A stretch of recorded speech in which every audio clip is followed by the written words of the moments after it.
आज लोहड़ी का पावन पर्व है और ये लोक पर्व है। कहते हैं कि एक सरदार हुआ 16वीं शताब्दी में, दुल्ला भट्टी, जिसके नाम से अकबर भी कांपता था।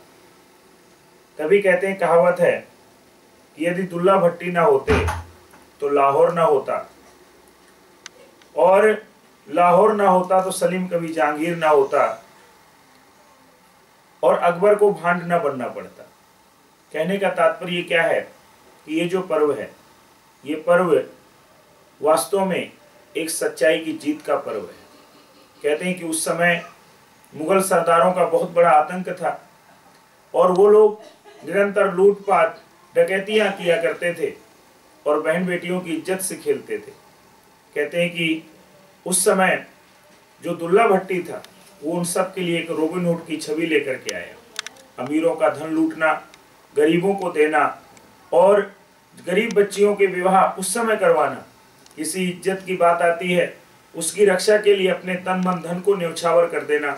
वास्तव में आज का ये पर्व हमें सीखने का ये अवसर प्रदान करता है, जहाँ पर आप देखते हैं कि देश के अंदर अनेक प्रकार की घटनाएं घटित होती हैं, जहाँ पर बहनों को लेकर के, हमारी माताओं को लेकर के, बहन बेटियों को लेकर के अनेक प्रकार के कमेंट होते हैं।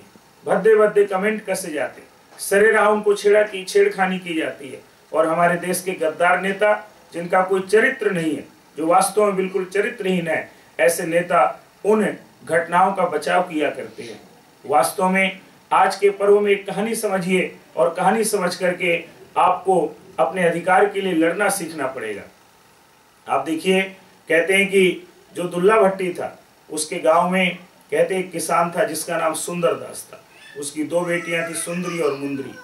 कहते हैं कि जो वहां गांव के जमींदार लोग थे, जो कहते हैं कि मुगलों के सरदार थे, वो कहते थे सुंदर दास को कि तू इन बेटियों की शादी अपनी मनपसंद जगह नहीं कर पाएगा।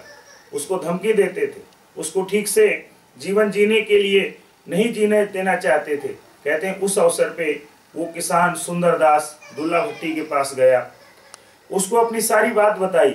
जब सारी बात बताई मित्रों, तो कहते हैं दुल्ला भट्टी ने क्या किया। कहते हैं कि दुल्ला भट्टी ने उसको प्रॉमिस किया, उसको वादा किया कि मैं आपकी बेटियों की शादी करवाऊंगा।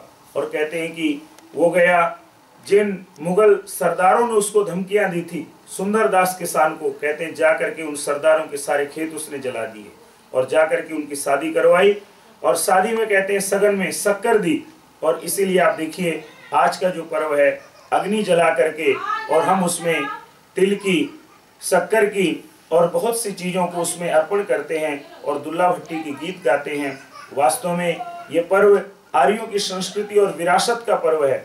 यदि हम इसको आगे बढ़ाना चाहते हैं तो संप्रदाय से ऊपर उठ करके हम देश, जाति और धर्म को यदि सोचेंगे तो निश्चित रूप से ये पर्व, लोहड़ी का पर्व, हम इस रूप में मनाएंगे कि जो हमारे अंदर की बुराई है उसको भी अग्नि के साथ दफन कर देंगे, नष्ट कर देंगे, और एक नई जोत, जो सच्चाई की जोत है, जो सहनशीलता के साथ साथ वास्तव में सच्चरित्रता की जोत है, उसको जलाएंगे, ताकि हमारा समाज एक नए युग की ओर बढ़ सके। आपको पुनश्च लोहड़ी के इस पावन पर्व की बहुत बहुत शुभकामनाएं।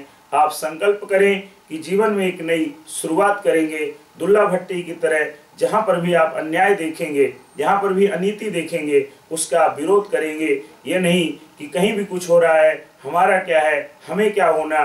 तो वास्तव में जब आप इस भावना से ऊपर उठ के काम करेंगे तो निश्चित रूप से ये पर्व आपके जीवन में जोत जगाएगा, आपके जीवन को सुंदर बनाएगा। आप सभी का धन्यवाद।